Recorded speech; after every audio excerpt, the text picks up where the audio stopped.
I don't know if this is a cultural thing where the pastor at the funeral of the widow proposes to her. Now, of course, with our American mentality, and probably most people in the world, we're going to think that her and the pastor had something going on, and maybe even had something going on to the cause of this man's death. We don't know. We don't know the circumstances around it. I don't know the circumstances of their culture either. Now, if you do actually look at the Bible, all you have to do really is give 8 days of grieving. That's what you're given. Like when David had Uriah killed, he only had to grieve for 8 days. Bathsheba only had to grieve for 8 days at the loss of her husband, and then she married David. So, I mean, with most funerals today, that 8 days could have easily have passed. And, since marriage is when you actually have sex, he's just proposing. So they're not technically married at that point. And the 8 days can still, go by. So, biblically, is he wrong? No. Which is one of the aspects of this Bible that I just can't get down with. We have certainly outgrown the rhetoric of this book. I want you to think about it.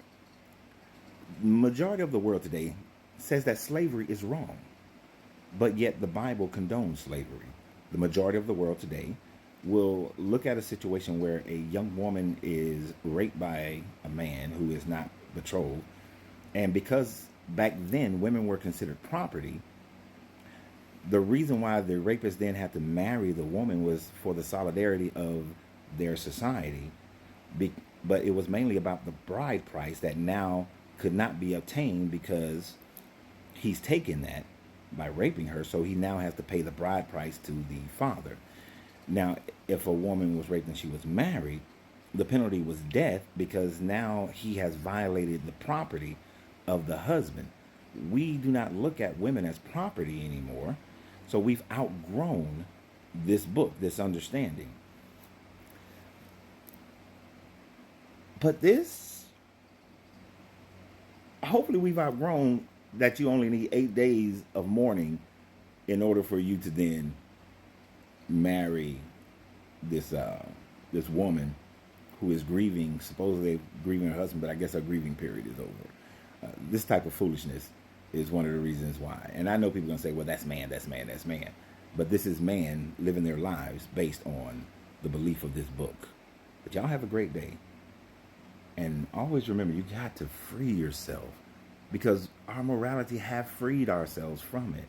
We don't sacrifice animals for the most part because we've outgrown that in our morality and our humanity towards animals. We don't sacrifice people. We don't sacrifice babies. We don't sacrifice men and women. We have the Geneva Convention that doesn't allow us to go into war and just genocide an entire town. You see, when they supposedly conquered Jericho, this God said, kill all the men, the women, the children, kill all the old people, and kill all the animals, the goats, the sheep, and burn the city down. If you did that today, you'd be considered a war criminal. But we don't do those things anymore. Well, at least the majority of the world has at least a Geneva Convention and other things like that is supposed to prevent those types of things. They still do happen. But our general morality has outgrown this book. Therefore, we should put this book down and realize it is not for us. But you have a great day. And remember always, you got to free yourself to be yourself because your greatness is non-negotiable. Good journey, good vibrations.